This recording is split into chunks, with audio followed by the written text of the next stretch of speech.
Buenas tardes, bienvenidos a la Real Maestranza y, sobre todo, muchas gracias por acompañarnos esta tarde en la conferencia que a continuación vamos a disfrutar porque seguramente va a ser de un gran nivel. Esta conferencia se enmarca dentro de las actividades que organiza el Centro de Estudios de la Nobleza, que impulsa la Real Maestranza y con la que pretende ser un laboratorio de investigación sobre el grupo, sobre el estamento nobiliario. Durante esta semana tenemos un par de seminarios, un par de reuniones de trabajo de investigadores especializados en el campo tanto de la historia de la época moderna como de la contemporánea, que van a tener pues, un diálogo, un intercambio de ideas en sus investigaciones en curso. Paralelamente a ambos seminarios vamos a tener dos conferencias abiertas al público de asistencia libre, una de ellas, como decimos, la que hoy vamos a tener. Dentro de las actividades que también impulsa el Centro de Estudios se encuentra una convocatoria de un premio de Historia de la Nobleza a nivel nacional, que este año se ha celebrado la segunda convocatoria y que próximamente se va a fallar el premio. Y también, por supuesto, entran parte de las actividades del centro las publicaciones, de las cuales ya hemos podido llevar a la práctica una sobre precisamente uno de los seminarios, el primer seminario en el que colaboró la Real Maestranza dentro de este proyecto del Centro de Estudios de la Nobleza. El seminario que se está desarrollando lo tenemos en la biblioteca, se titula Nobleza obliga, quiebras, ruptura y conflictos en las élites nobiliarias ibéricas, siglos XVI y XVII, y está coordinado por Santiago Martínez y Alejandra Franganillo. Le voy a pasar precisamente la palabra al coordinador, Santiago Martínez, que se va a encargar de presentar a nuestra conferenciante y espero que disfruten de esta charla que seguro será del interés de todos. Adelante, Santiago.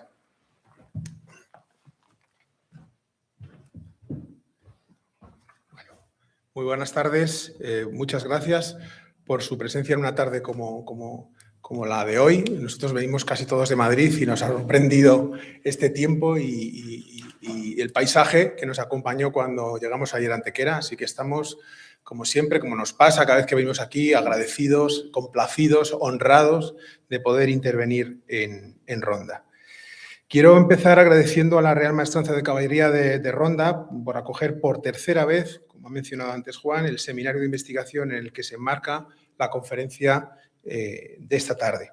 El seminario que se titula Nobleza obliga, quiebras, rupturas y conflictos en las élites nobiliarias ibéricas de los siglos XVI y XVII, que celebramos bajo el generoso patrocinio de la institución, forma parte de las actividades científicas del proyecto Novicis 4, Fortuna Restaurada, Procesos y Narrativas de Resiliencia de las Élites de la Monarquía Hispánica, que está financiado por la Agencia Estatal de Investigación, dependiente del Ministerio de Ciencia, Innovación y Universidades del Gobierno de España.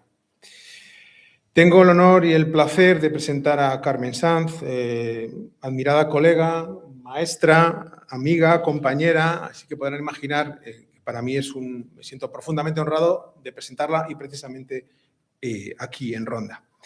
Es catedrática de Historia Moderna en el Departamento de Historia Moderna e Historia Contemporánea de la Facultad de Geografía e Historia de la Universidad Complutense de Madrid y académica de número de la Real Academia de la Historia desde 2005, donde todavía ejerce como tesorera.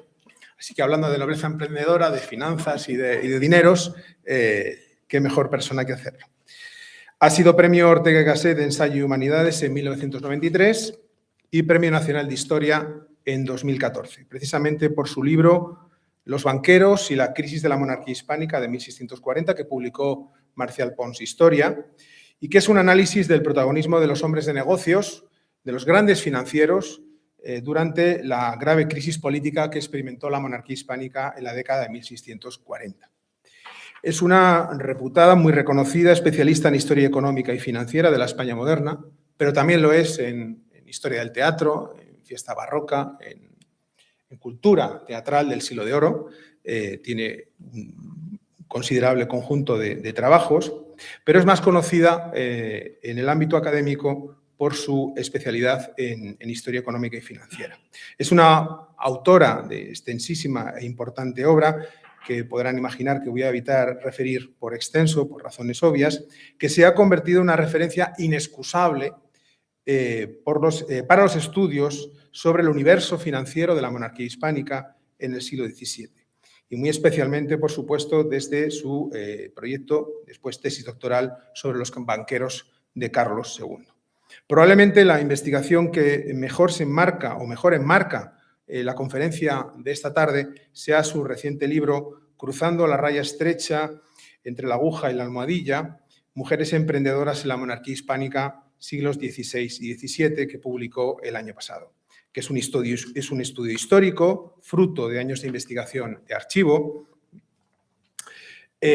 sobre las mujeres emprendedoras en el contexto de la monarquía hispánica durante los siglos XVI y XVII. El libro además aborda el tema de las mujeres que asumieron el control de las actividades empresariales y financieras en un contexto, como bien saben, de restricciones sociales que limitaba y condicionaba su participación en este tipo de negocios. Y el estudio recupera historias de figuras pioneras como comerciantes, financieras, actrices o editoras. Quiero mencionar su libro más reciente, cuya lectura, igual que en el anterior, recomiendo encarecidamente, que se titula Carlos II, el último Austria, contexto, entorno y legado, publicado en 2025, un libro que reúne distintos trabajos de la autora sobre Carlos II, que es un tema, como podrán imaginar, de su especialidad, desde su doctorado, y que, como decía, recomiendo encarecidamente. Y ya sin más preámbulos, porque de lo que se trata aquí es de darle todo el protagonismo a Carmen en su conferencia, le cedo la palabra para que nos imparta la conferencia de esta tarde, que lleva por título Nobleza y emprendimiento económico, quiebras y supervivencia, siglos XVI y XVII.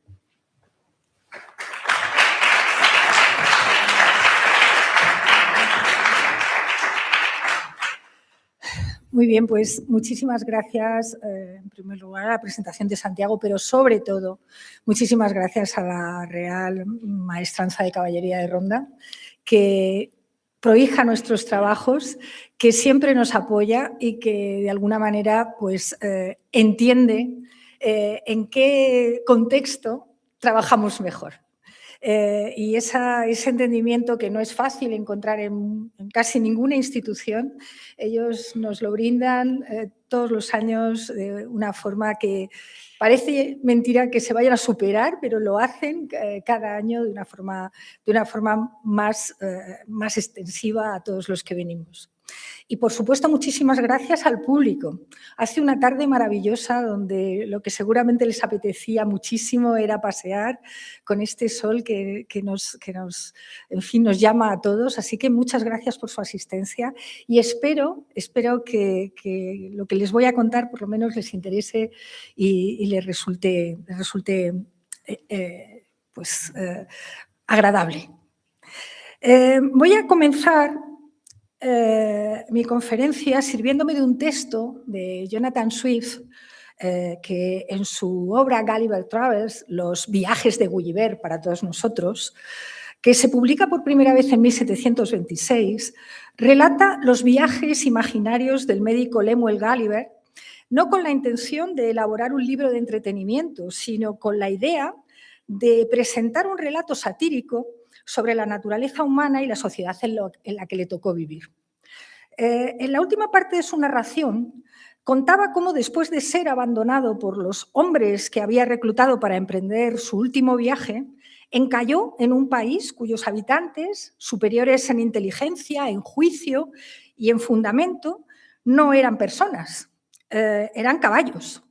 Caballos que eran superiores a los seres humanos y que se llamaban en esa tierra yahús. Adoptado por el amo caballo, que era el jefe de aquella comunidad, Gulliver le relata varias curiosidades del mundo del que procedía, entre ellas la de la condición de los nobles de su tierra. Su tremendo juicio para con ellos no dejaba lugar a la duda. Decía lo siguiente: Hoy, nuestra nobleza no es lo que habéis imaginado. Desde niños, acostumbrados a la ociosidad y al lujo, luego que la edad lo consiente, se abandonan a la disolución, contraen enfermedades odiosas, consumen toda su hacienda y cuando se ven ya arruinados, suelen casarse con una hembra plebeya contrahecha y enferma, con tal de que sea rica. En definitiva, los definía como un grupo de personas debilitadas espiritual y orgánicamente, cuyo único propósito consistía en consumir lo que otros producían. El primer traductor de esta obra al español fue Ramón Máximo Espartal, un caballero maestrante de la Real Maestranza de Granada, que lo hizo a finales del siglo XVIII. En su versión, basada en la traducción francesa del abate Desfontaines, añadía una larga nota en la que intentaba atenuar el peyorativo juicio de Swift, matizando de este modo sus opiniones sobre la nobleza inglesa. No creo, decía el maestrante, que lector ninguno tome a la letra esta mordaz hipérbole. La nobleza inglesa posee la quinta esencia de la civilidad y puede decirse en general que los caballeros ingleses son lo más fino de Europa. Apenas habrá alguno que no tenga su espíritu bien adornado. No se debe, pues, tomar a la letra este pasaje, sino como un simple pasatiempo, y lo mismo digo de cualquier rasgo de sátira que aquí se encuentre. Pero a pesar de los esfuerzos explicativos del maestrante granadino, la visión peyorativa sobre las costumbres de la nobleza y sus comportamientos sociales se había extendido durante el siglo XVIII y no solo afectaba a la británica, porque en fechas anteriores a la publicación de Swift también vieron la luz las cartas persas de Montesquieu en 1721, en donde arremetía contra los nobles por su ociosidad y su falta de productividad, criticando en este caso a los nobles españoles, aunque inspirado en los defectos de los franceses, si bien no se atrevía a nombrarlos directamente porque tenía miedo a las represalias. Idéntica tendencia se manifestó en España en las obras de José de Cadalso, cuando, en sus cartas marruecas, publicadas en el último cuarto del siglo XVIII y a imitación de las persas, uno de sus personajes, el moro Gacel, describía de este modo a un grupo de jóvenes nobles, que eran varios amigos o parientes de la misma edad, clase y crianza, que se habían juntado para ir a una cacería y, esperando la hora competente, pasaban la noche jugando, cantando y bailando. En resumen, una parte de la literatura de impacto dieciochesca abundaba en la descripción de unos nobles que basaban su vida exclusivamente en la diversión, el desenfreno y las charlas superficiales, despreocupados por cualquier cuestión de naturaleza económica. Una nobleza orgullosa, dispendiosa, endeudada, que menospreciaba el contacto con el comerciante, el banquero o el industrial. Con independencia de que para algunos críticos el desencanto de Cadalso ante la sociedad cortesana del siglo XVIII no se debía a una aspiración prerromántica ni a una actitud sincera de rechazo a la vida ociosa, sino más bien a la reacción rencorosa de un devoto de aquel grupo social en el que no consiguió penetrar a fondo, lo cierto es que este tipo de ideas impregnaron como una foto fija la imagen de la nobleza de toda la época moderna. Y lo hicieron no solo entre los que alimentaban la opinión pública, sino también entre los que elaboraban los libros de historia. La falta de mentalidad emprendedora de los nobles, en su más amplio sentido, se convirtió en un tópico recurrente que alcanzó la época contemporánea y que encontramos en las interpretaciones clásicas de raíz marxista de la historia económica y social e incluso cultural de mediados del siglo XX. Por ejemplo, Albert Soboul, en su obra fundamental sobre la Revolución Francesa, presentaba una visión muy rígida acerca del estamento privilegiado, anclado en la recepción de la renta señorial e incapaz de adaptarse al capitalismo emergente. También el historiador soviético Boris Porshnev, en su obra Los levantamientos populares en la Francia del siglo XVII, publicada por primera vez en 1963, puso de relieve el carácter puramente explotador y rentista de la aristocracia, presentándola como un grupo social que succionaba el excedente campesino sin reinvertir en mejoras técnicas o económicas. O el historiador Witold Kula, que en su teoría económica del sistema feudal, publicada por primera vez en 1962, explicaba que la lógica del noble no era la maximización del beneficio capitalista, sino la reproducción y continuación de su estatus, algo que, sin dejar de ser cierto, a menudo se ha interpretado como una falta de interés por la eficiencia económica.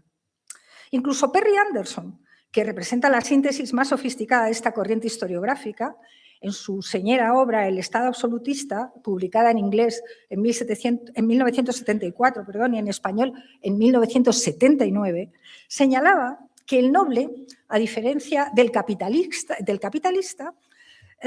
que extrae la plusvalía mediante el contrato de trabajo, lo hacía mediante la coerción legal y la coerción militar. Por eso no necesitaba preocuparse por la eficiencia técnica en sus campos, sino por la eficacia de sus abogados y de sus soldados.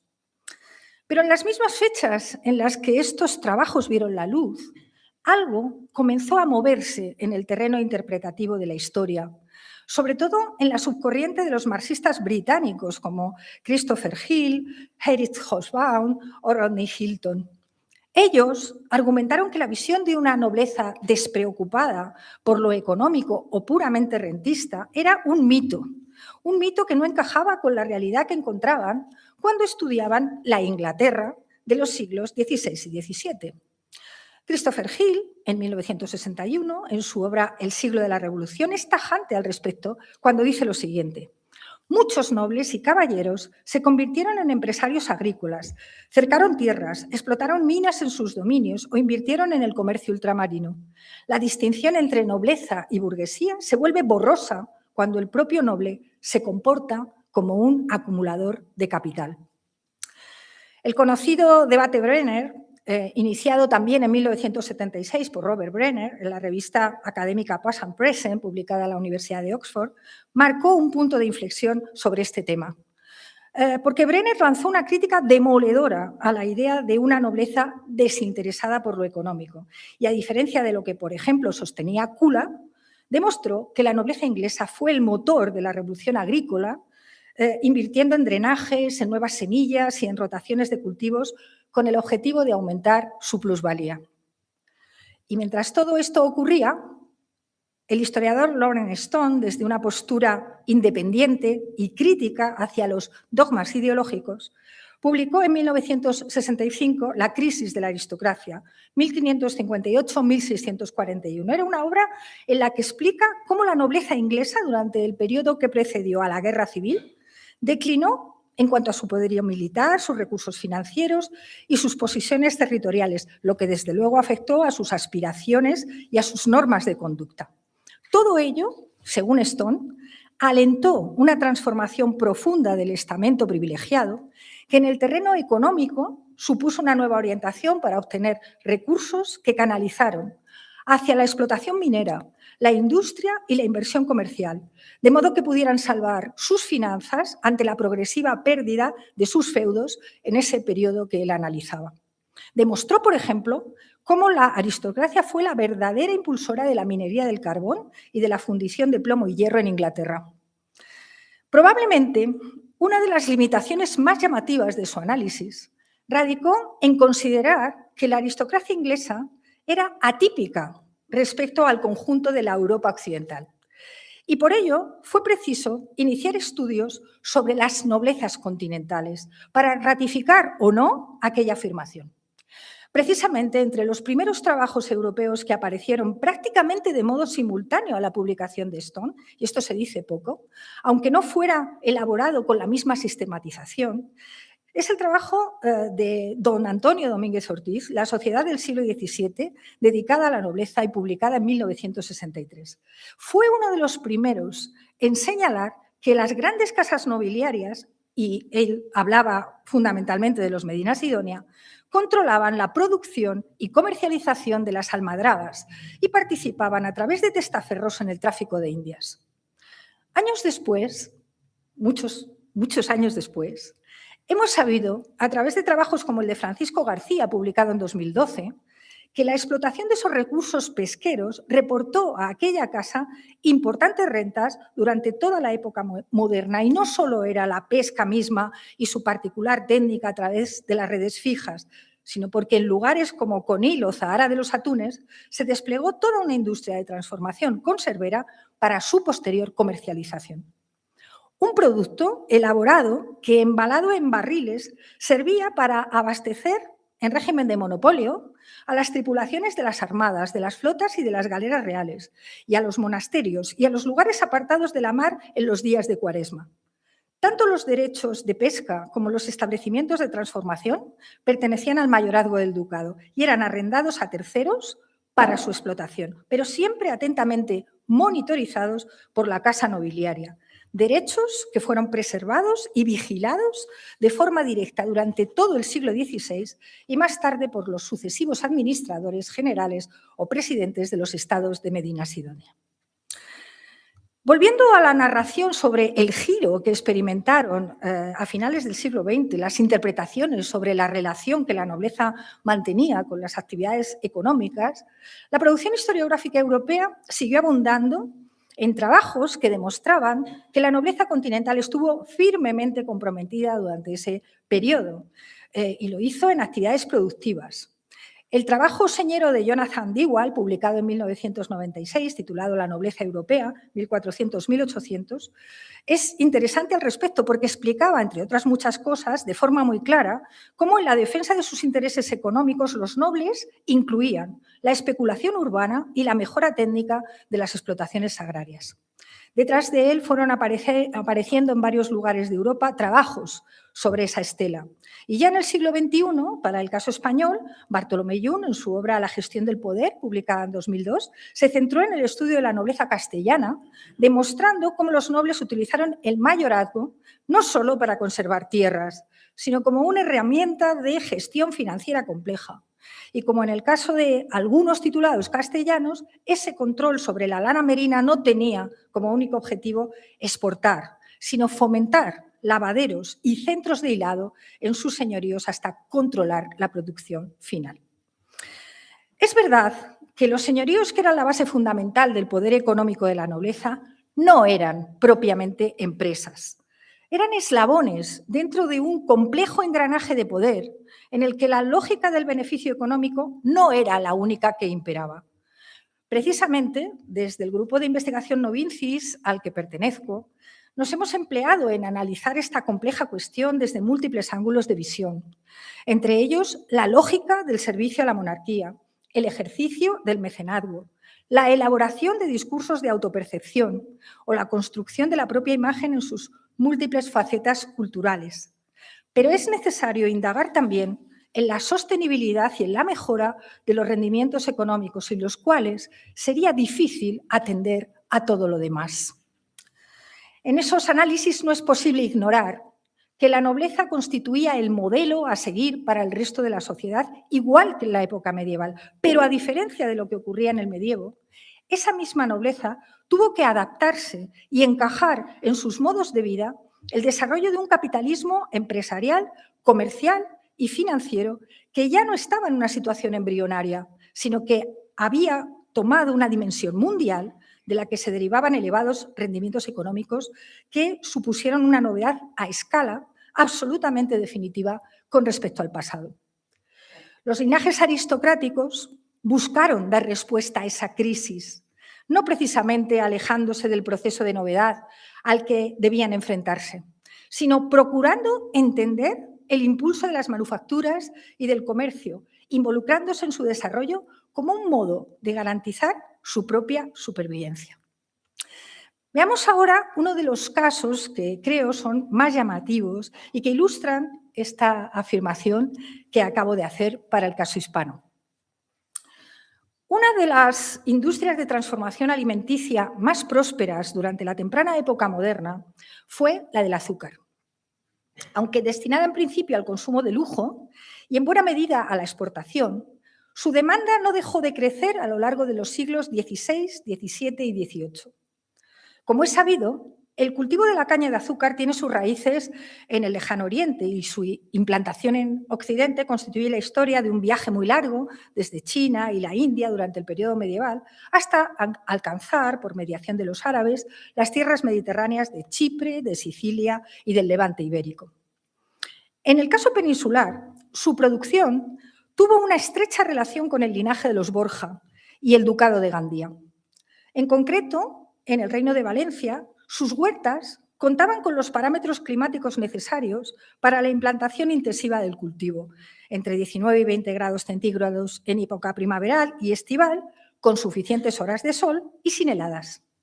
También era necesario tener agua abundante para el riego y suelos arcillosos y calcáreos, porque la cal tiene un efecto beneficioso en la planta. Por último, se necesitaba que existieran vías de acceso a las plantaciones y a los lugares cercanos a ellos, donde se llevaba a cabo el proceso de producción final y después el transporte para su comercialización. Pues bien, parece que desde 1485, quédense con la fecha, cuando la villa de Gandía fue comprada a Fernando el Católico por el entonces cardenal Rodrigo de Borja, más tarde el Papa Alejandro VI, para su hijo mayor ilegítimo, pero reconocido como todos los suyos, llamado Pierluigi, contempló desde el principio desarrollar de un modo intensivo la producción azucarera en ese naciente ducado. Su hijo, luego llamado Pedro Luis, se tuvo que castellanizar el nombre, fue el primer duque de Gandía y, como dato curioso pero relevante para esta ciudad, diremos que ganó el calificativo de egregio al encabezar en 1485 a las tropas cristianas que tomaron Ronda. Pues bien, Pierluigi, o Pedro Luis, como ustedes quieran, apenas pudo ocuparse de desarrollar el plan que su padre había ideado para forjar el ducado del azúcar, porque se murió 3 años después, en 1488.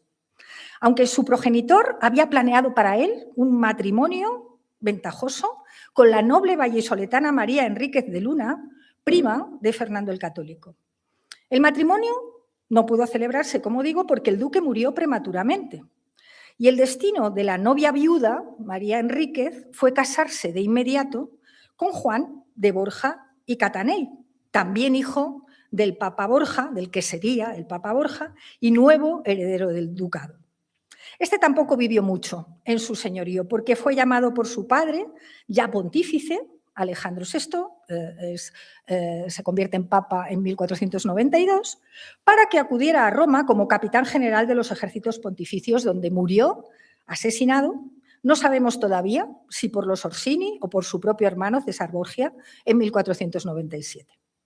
Para entonces, el segundo duque de Gandía tenía un heredero de apenas 3 años, llamado también Juan, sobre el que ejerció la regencia María Enríquez.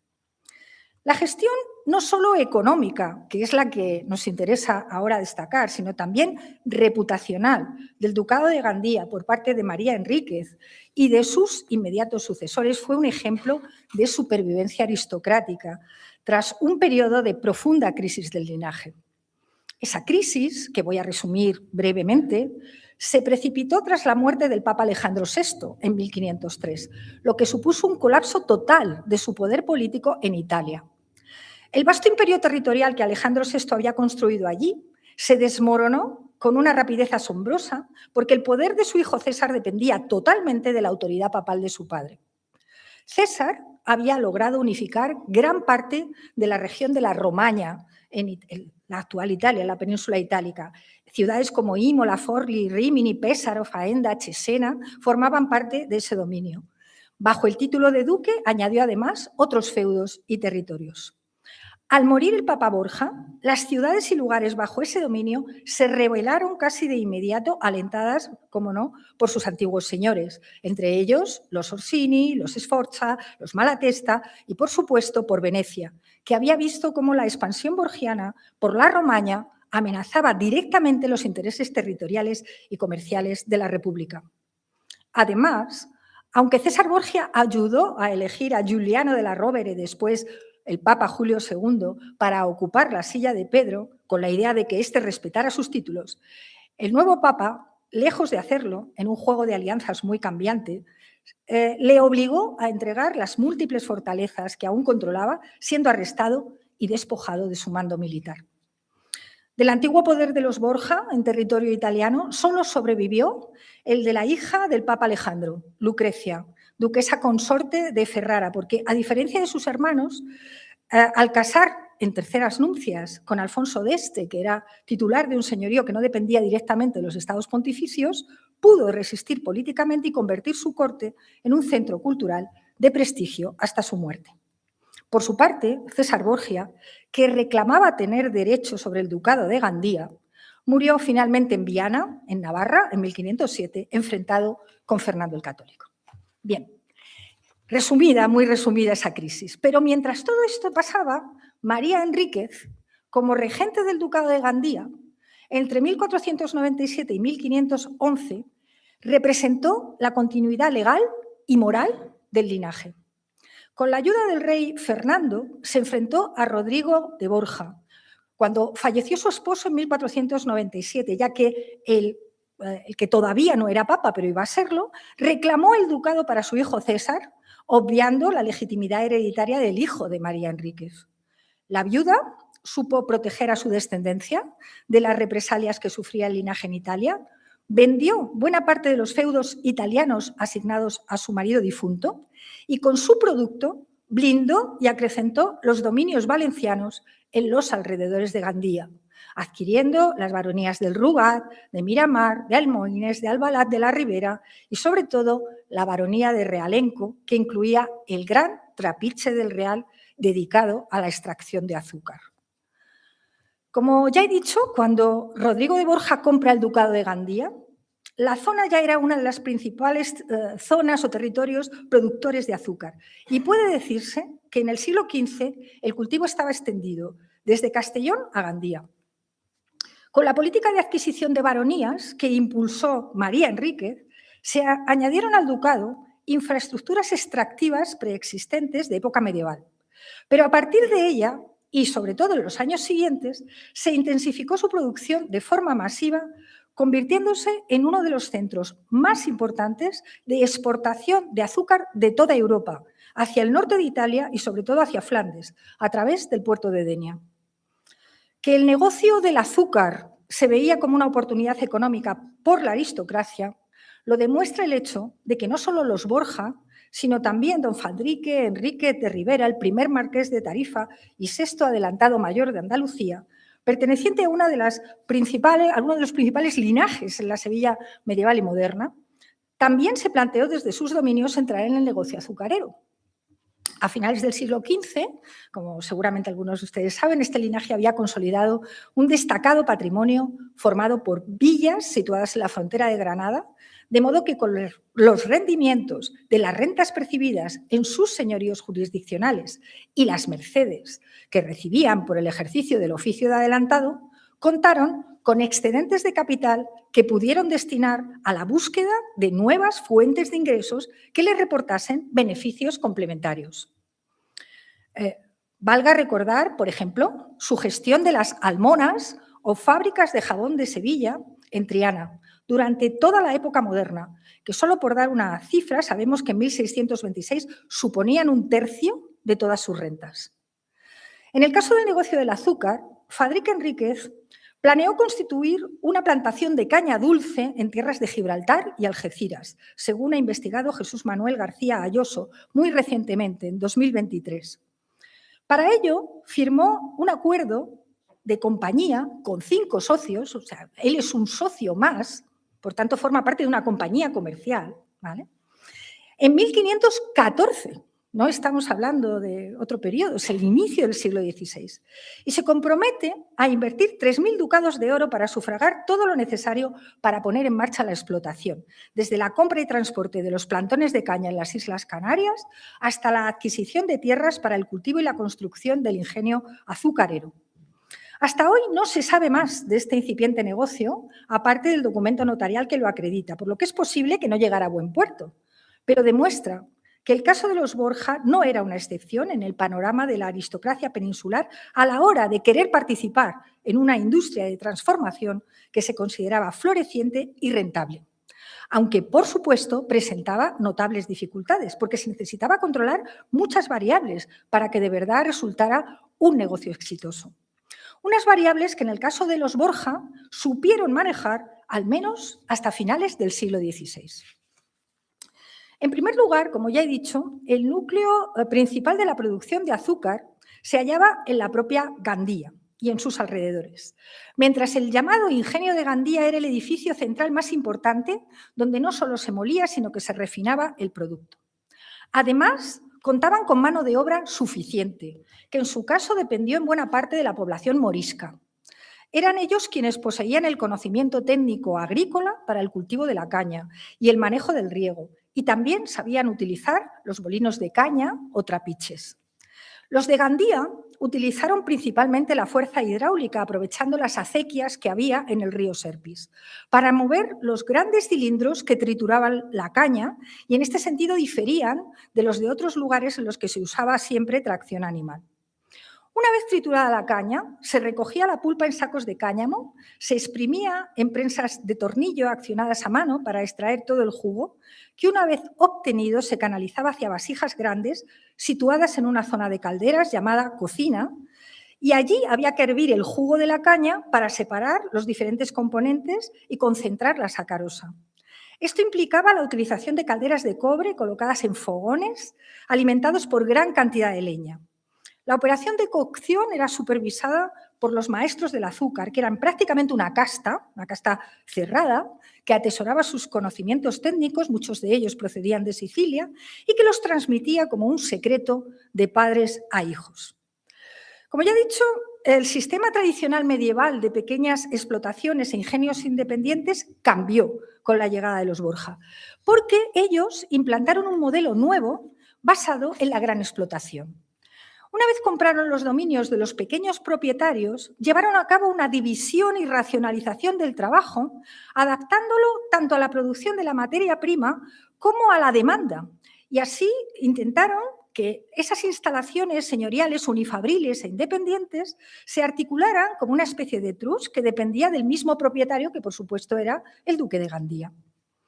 En este esquema productivo, la división del trabajo fue mucho más evidente y lo fue también la incorporación de mano de obra infantil y femenina, por ejemplo, en el pelado y en el acarreo de las cañas, que de algún modo recuerdan los fenómenos de la Revolución Industrial.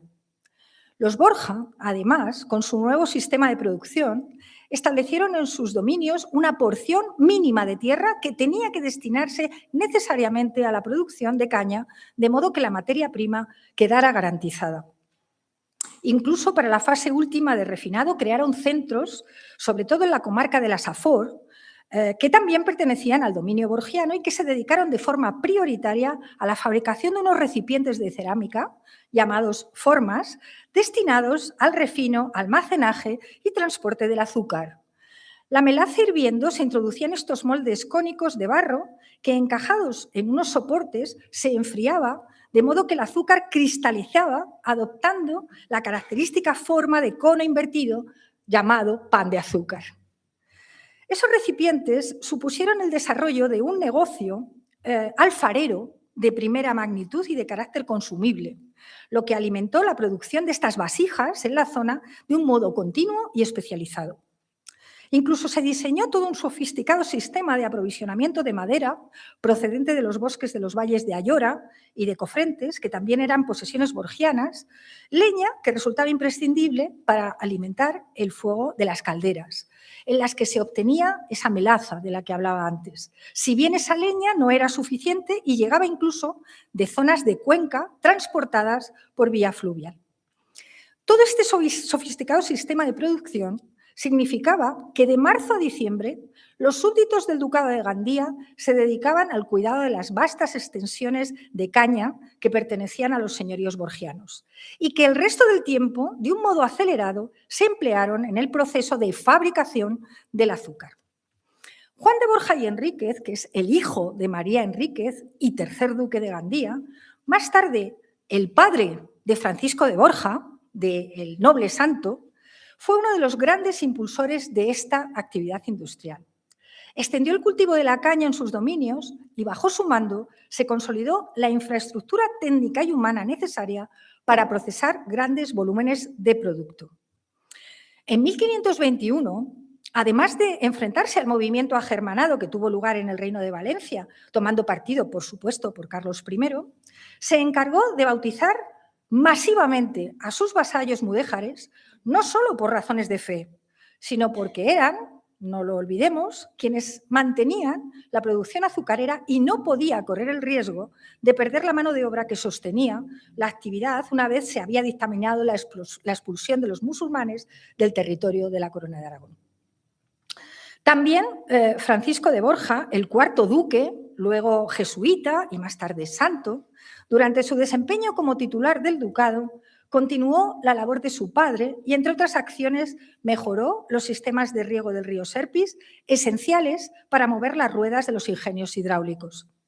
Que Francisco de Borja considerara que el azúcar era el oro blanco de su linaje y que la supervisión directa de su producción era algo necesario para mantener su posición social, queda claro en uno de los testimonios recogidos por su temprano biógrafo, el jesuita Dionisio Vázquez.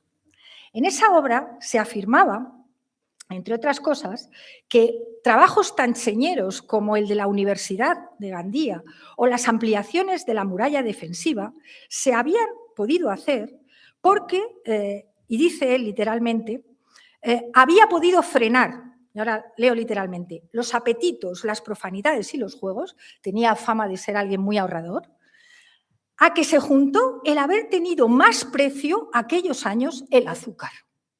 Y lo dice literalmente. En cuanto a la supervisión directa de sus estados, su opinión estaba clara y vuelve a decir, la economía es una virtud de la razón en quien se halla la piedra filosofal.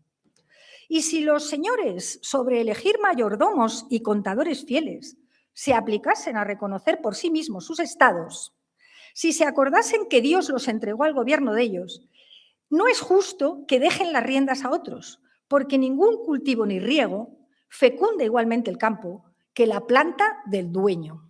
¿Vale? Esto lo dice un grande.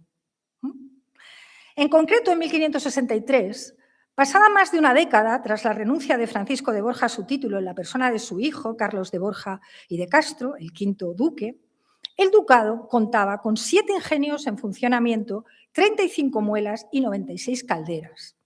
La existencia de aquellas instalaciones resultó tan llamativa que tanto Felipe II como más tarde Felipe III visitaron tanto las plantaciones como los ingenios del duque de Gandía. Felipe II lo hizo en 1564, tras clausurar las Cortes de Monzón y jurar los fueros valencianos el 14 de abril de 1564 en la Catedral de Valencia. El azúcar se convirtió también para la casa en una seña de identidad cultural cortesana. Cuando encontramos, por ejemplo, a doña Leonor de Castro, es la esposa del cuarto duque, dama y primera camarera mayor de la esposa del emperador Isabel de Portugal, regalando a sus amistades delicados trozos de azúcar rosado, que eran una variedad de azúcar refinado, aromatizado, con pétalos de rosa, que se utilizaba tanto en la alta repostería como con fines medicinales. Y antes que ella, la propia María Enríquez, de la que he hablado al principio, que regalaba a su cuñada Lucrecia Borgia, según se desprende de la correspondencia que mantenía con ella, dulces de Gandía elaborados con su precioso azúcar. Además, Francisco de Borja, 2 años antes de ingresar en la Compañía de Jesús, ajustó el matrimonio de su primogénito con Magdalena Centelles Fols y Cardona, heredera del condado de Oliva, que era también pionero y cercano al propio ducado de Gandía y, como digo, pionero en la producción de azúcar desde principios del siglo XV. De este modo, se configuraba finalmente el gran ducado del azúcar que había planeado Rodrigo de Borja a finales del siglo XV. En teoría, esta unión permitía rentabilizar al máximo las inversiones necesarias para poner en marcha cada temporada los trapiches sin duplicar esfuerzos, haciéndolo en función de la disponibilidad de la cosecha de caña de cada temporada. A priori también se podía organizar mucho mejor la comercialización del producto destinado en gran medida a la exportación. Una muestra documental de las prioridades de naturaleza económica del quinto duque de Gandía y de lo que le interesaba que la producción azucarera no se interrumpiera bajo ningún motivo, es esta licencia especial, fechada el 22 de abril de 1588, que tramitó ante el canónigo de la Iglesia Colegial de Játiva en 1588, como decía, en representación del arzobispo de Valencia que estaba ausente en la corte. ¿Y para qué la tramita? Para que todos sus criados y vasallos pudiesen trabajar en lo que la documentación llama refinerías del azúcar tanto los domingos como las fiestas de guardar. Exceptuando, se dice en el documento, los días de Pascua, la Ascensión, la Trinidad, el Corpus y las fiestas de la Virgen, en los que estaban obligados a escuchar la misa conventual, pero después podían preparar y aparejar lo que fuera necesario para refinar el azúcar al día siguiente, teniendo en cuenta lo mucho que importa hacerse dicho aparato en semejantes días. Es decir, no había forma, no había fiestas para los criados y vasallos del duque. El fallo definitivo para la consolidación de la propiedad de los Borja sobre el condado de Oliva fue larguísimo, porque esa unión del condado de Oliva con el de Gandía generó muchísimos pleitos. Y como digo, no se consolida hasta 1597, finales del siglo XVI, tras un rosario interminable y carísimo de pleitos con la familia Centelles. El montante de todos aquellos gastos judiciales obligó a los titulares del ducado a endeudarse para mantener y finalmente ganar los pleitos. Un endeudamiento en lo que se llamaban en la época censales, que hoy los llamaríamos préstamos hipotecarios, que a principios del siglo XVII suponían 500.000 de libras valencianas. Paradójicamente, aunque la unión de ambos dominios supuso un acrecentamiento de la producción azucarera, el fuerte endeudamiento de la casa por los pleitos derivó en que el séptimo duque, Carlos Francisco de Borja Centelles Fernández de Velasco, vio cómo se embargaban judicialmente todos sus ingresos, no los bienes, pero sí los ingresos, que pasaron de ser gestionados directamente por el duque a que lo hicieran administradores designados por un tribunal. Este hecho suponía en realidad una tregua frente a sus acreedores e impedía que estos pudieran ejecutar embargos sobre los bienes del duque que no estuvieran protegidos por el mayorazgo. Se trataba en realidad, como digo, de lo que hoy llamaríamos una suspensión de pagos, por la que la Real Audiencia de Valencia nombraba un administrador que recaudaba las rentas de los estados, tanto del Ducado de Gandía como de Oliva, para pagar ordenadamente los intereses y las deudas pendientes. Finalmente, la expulsión de los moriscos en 1609 fue la puntilla de lo que hasta entonces había sido un negocio industrial floreciente para el Ducado de los Borja. Antes de 1609, los ingresos para el Ducado y Condado de la Oliva por la venta y distribución de azúcar suponían la partida más importante de ingresos señoriales. Significaban, sencillamente, más del 50% de las rentas totales de dichos estados. Le seguían en importancia, por este orden, los censos de casas y tierras y los derechos de monopolio sobre los molinos y otras instalaciones. Tras la expulsión, la hacienda de los Borja entró en una fase de abierta bancarrota debido a la desaparición de sus vasallos más productivos, que además eran la mitad de la población del ducado. Imagínense lo que eso podía ser. Y todo esto ocurrió en un momento de alto endeudamiento de la casa, como he descrito antes. Porque el saber hacer cotidiano de la molienda, del refinado, por supuesto del cultivo de la caña, recaía, como ya he dicho, en la población morisca, cuyos conocimientos técnicos eran básicos, además de que su trabajo, y esto es muy importante, tenía unos costes de producción bajísimos con respecto a la mano de obra puramente asalariada. Carlos de Borja, el séptimo duque de Gandía, primero de los señores valencianos en tierras y dominios, lo fue también en sufrir los efectos de la expulsión. Su reacción ante esta nueva crisis del ducado fue la de dejar de lamentarse de la situación, lo que al principio hizo en un lacónico memorial que envía Felipe III, a ser el primero en facilitar la salida de los moriscos de sus territorios, acompañando en persona al primer contingente de moriscos que tenían que ir a Denia a embarcarse. Una vez consumada la expulsión, procuró sustituir la mano de obra morisca con repobladores cristiano-viejos, para lo que se emitieron, por supuesto con el apoyo de la corona, nuevas cartas de población. Fueron contratos agrarios y jurídicos diseñados por los Borja para reconstruir el sistema señorial tras el colapso demográfico. Esos documentos trataron de prolongar la situación del siglo XVI y por ello los nuevos campesinos del Ducado de Gandía y del Condado de Oliva estaban obligados a aportar un número de trabajadores para el mantenimiento de la industria del azúcar a demanda de sus señores, teniendo que aceptar jornales inferiores a los del mercado. Pongo un ejemplo. En esas zonas, las retribuciones fijadas para las distintas categorías laborales a finales del siglo XVI llegaban excepcionalmente a los 4 sueldos, aunque la mayoría se situaban entre 1 y 2. Si se compara la situación que tenía con una población de realengo como era Alcira, que estaba situada a unos 30 kilómetros de Gandía, un peón en Alcira cobraba 4 sueldos y 8 si trabajaba con su animal.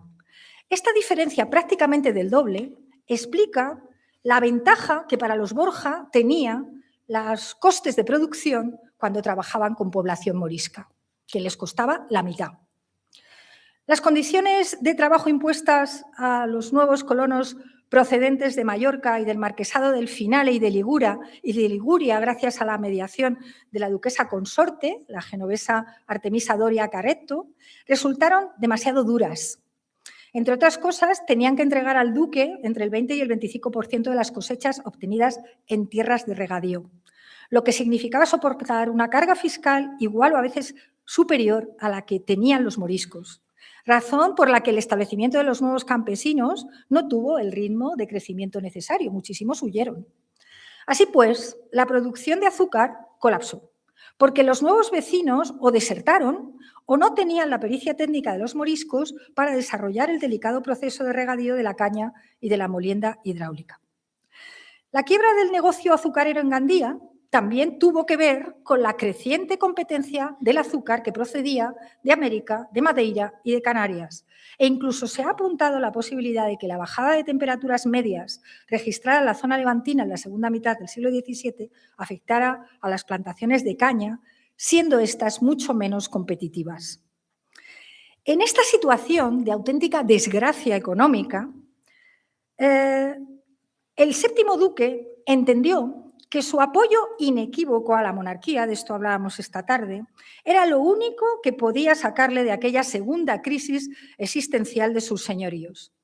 La monarquía respondió nombrando al séptimo duque Carlos Francisco de Borja y Centelles nuevo virrey de Cerdeña en 1611, con 6.000 ducados de sueldo anual. No era un gran destino ni era un gran virreinato, pero prorrogó esa situación entre 1614 y 1617, mientras los administradores reales procuraban poner orden en la hacienda del ducado.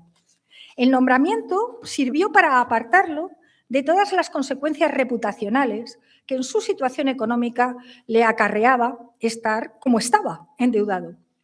Si permanecía en el ducado, esa reputación iría bajando progresivamente.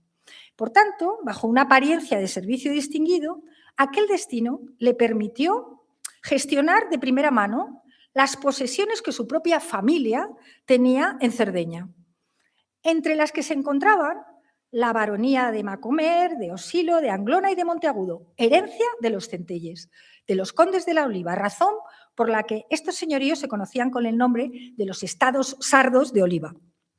Su gestión económica era muy distinta a la de las tierras valencianas, porque en su mayoría eran explotaciones de tipo silvopastoril, dedicadas a la cría de caballos.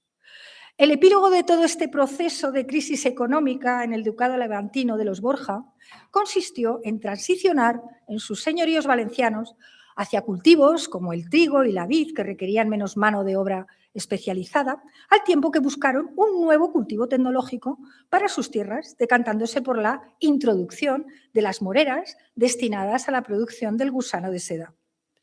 Fue así como la morera se convirtió a finales del siglo XVII y comienzos del XVIII en el cultivo estrella de un modelo de agricultura intensiva y comercial en la zona, orientado a abastecer la pujante industria sedera de la ciudad de Valencia. No solo en el Ducado de Gandía, sino en el Marquesado de Llombay, las moreras fueron poblando el paisaje aprovechando la infraestructura hidráulica que antes se había utilizado para el cultivo de la caña de azúcar, consolidándose y alcanzando su máximo apogeo en el siglo XVIII. Por lo que respecta a la dinámica señorial del linaje, la fidelidad en el servicio a la monarquía facilitó que en 1630, durante el reinado de Felipe IV, el séptimo duque fuera nombrado mayordomo mayor de la reina Isabel de Borbón y que antes, en 1626, parte de sus pérdidas económicas derivadas de la expulsión de los moriscos fueran compensadas con la entrega de los lugares de Villalonga y de Villamarchante antes propiedad del otrora hombre de confianza de Lerma, Pedro Franqueza, luego caído en desgracia por escándalos de corrupción al mismo tiempo que Rodrigo Calderón.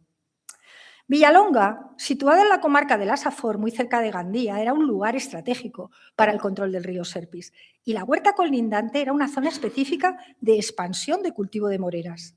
Con respecto a Villamarchante, ubicada en la comarca del Camp de Túria, representaba para el linaje una expansión territorial hacia una zona de gran valor agrícola destinada sobre todo al cultivo de la vid, del olivo y del algarrobo. La adición de estos señoríos a los dominios Borja, por expresa voluntad de Felipe IV, dio un nuevo impulso al linaje que en cuanto a visibilidad marcó un hito sin precedentes al obtener, con el apoyo decisivo de la corona durante la regencia de Mariana de Austria, la canonización de Francisco de Borja en 1671, lo que supuso el más inmenso capital simbólico borgiano. En definitiva, el Ducado de Gandía sorteó el colapso al que se vio sometido tras la expulsión de los moriscos y lo hizo aplicando diversas estrategias de resistencia pragmática, de visibilidad cortesana y de adaptación patrimonial. Enfrentó el agotamiento de su modelo económico adaptándose a las nuevas circunstancias con medidas de supervivencia ligadas a la diversificación transnacional del linaje y a las estrategias de servicio y de fidelidad a la monarquía. Pero no dejó de prestar atención a los ajustes de naturaleza económica que el tiempo imponía. Así llegó al siglo XVIII con una economía patrimonial relativamente estancada e inmersa en un lento declive en comparación con el esplendor que había exhibido en el siglo XVI, derivado, en buena parte, del éxito de su industria azucarera. Pero solo el fracaso biológico abocó al linaje a la extinción. Fue la muerte del 11º duque de Gandía, Luis Ignacio Francisco de Borja, el último varón de la línea directa, la que hizo que los títulos y el patrimonio pasaran a la Casa de los Pimentel en 1748 y que posteriormente quedaran integrados en 1771 en la inmensa estructura de la Casa de Osuna. Muchas gracias.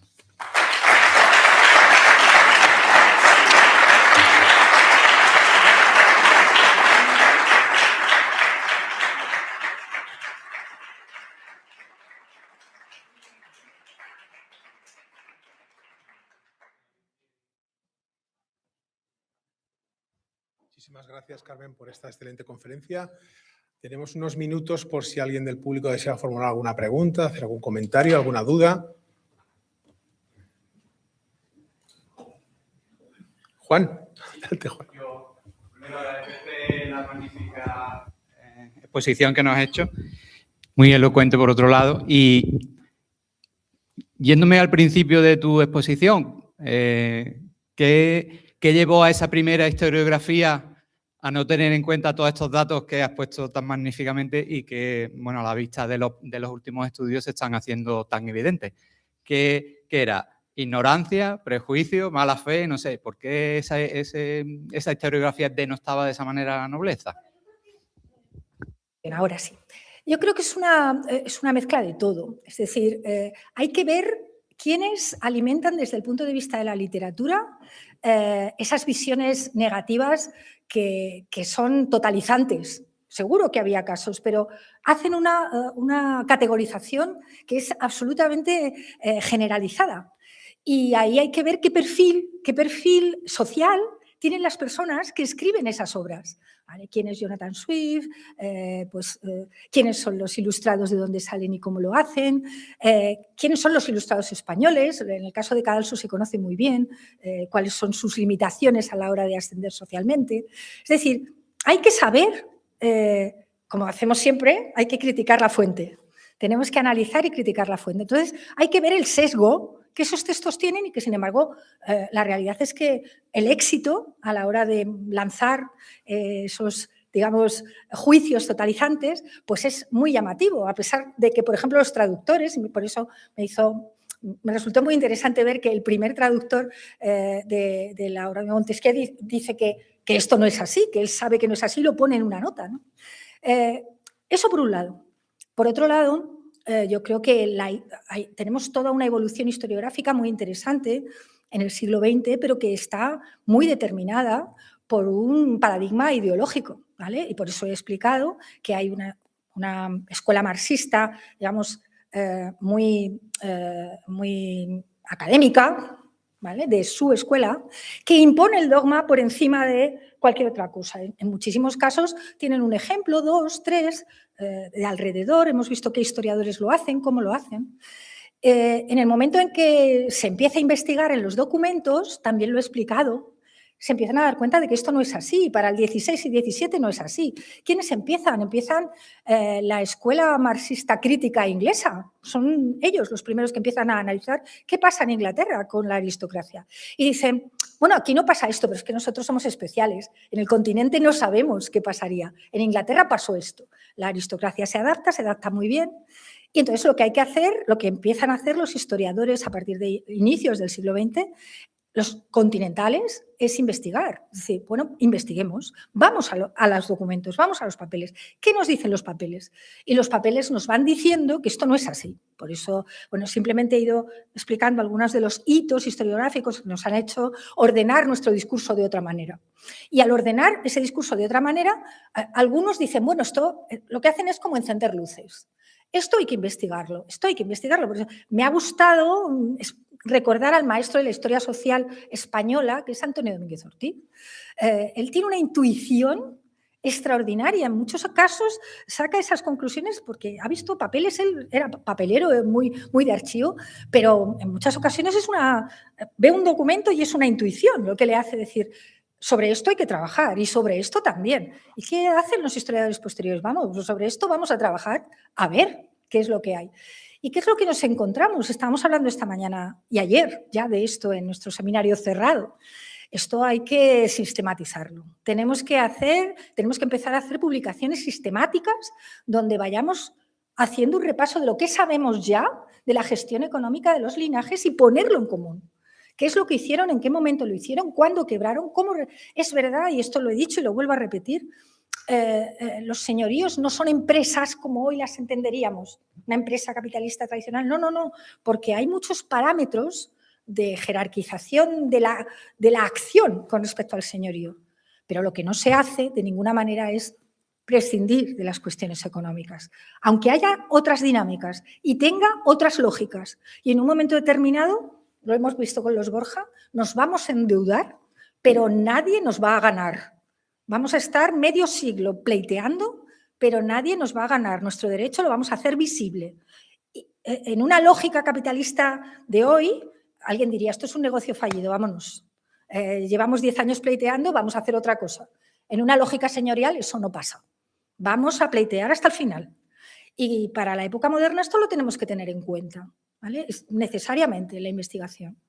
Pero lo que no podemos hacer es obviarlo. O maximizar otros procesos, los procesos de visibilidad, de mecenazgo, de etcétera, y no hablar de dónde sale todo esto, cómo sale y cómo van adaptando las necesidades que tienen de autorrepresentación y de todo lo demás en la corte con respecto a sus rentas señoriales. ¿Cómo las hacen? Siempre hablamos de renta señorial y lo primero que se nos ocurre es pensar en territorios de secano de año y vez, donde se recoge en Castilla mucho trigo y poco más. La actividad industrial, porque hay industria en la época moderna, debe ser investigada desde la lógica de los linajes que la manejaron. Y hablamos esta mañana de casos muy evidentes. Yo he dado pequeñas luces, digo, no me voy a hablar de los Borja, pero que se sepa que en Medina Sidonia esto también pasaba, que se sepa que los marqueses de Tarifa también lo hacían, es decir, todos iban buscando su ventana de oportunidad, que tiene que ver con su adaptación, tiene que ver con adaptarse al cambio. Es que hay que imaginar lo que está pasando en esa época. Es decir, pasamos de un capitalismo medieval, donde que todo se desarrolla alrededor del Mediterráneo, el Mar del Norte y el Atlántico, y de repente tenemos otro mundo económico que se nos ha abierto y donde hay muchas oportunidades. ¿Cómo no nos vamos a adaptar a eso? ¿Cómo no vamos a sacar partido de eso? Si hay industrias crecientes de transformación, ¿cómo no nos vamos a adaptar a eso? Lo que hay que hacer es investigarlo, ¿de acuerdo? Y luego sí, está claro que hay unas lógicas que tienen que ver con el servicio a la monarquía. Es decir, estoy en una situación en la que nadie me salva. ¿Quién me salva? Me salva la monarquía. Me salva el haber sido leal a la monarquía. Esto es el juego de que finalmente las posesiones de los que habían sido las hechuras del Lerma al lado de Rodrigo Calderón, decíamos esta mañana, el valido del valido del valido. Bueno, pues el valido del valido del valido se ve castigado en beneficio de un linaje que siempre había demostrado lealtad desde tiempos del emperador. Y le saca de alguna manera o intenta hacerlo, de la ruina en la que están, dándole señoríos en una época en la que no se daban sin más, ¿vale? Porque Felipe IV vende muchos señoríos, pero no da, y en este caso da. Y da porque está pagando una lealtad, ¿vale? Que además es simbólica. Es decir, ese viaje, porque claro, hay que ver lo que pasa cuando se queda sin la mitad de la población el duque de Gandía, hay que ver lo que lo debe celebrar el marqués de Denia cuando pasa esto, ¿vale? Es decir, hay un juego ahí cortesano un poco complejo, ¿no? Interesante de estudiar. Pero creo que estas son las razones. Perdona que haya sido un poco larga en la explicación, pero creo que esas son las razones, que son muchas, nunca hay una sola, y son todas esas. Y alguna más que se me habrá pasado, ¿vale? Pero creo que todas esas. Y muchas gracias por la pregunta y por la atenta escucha.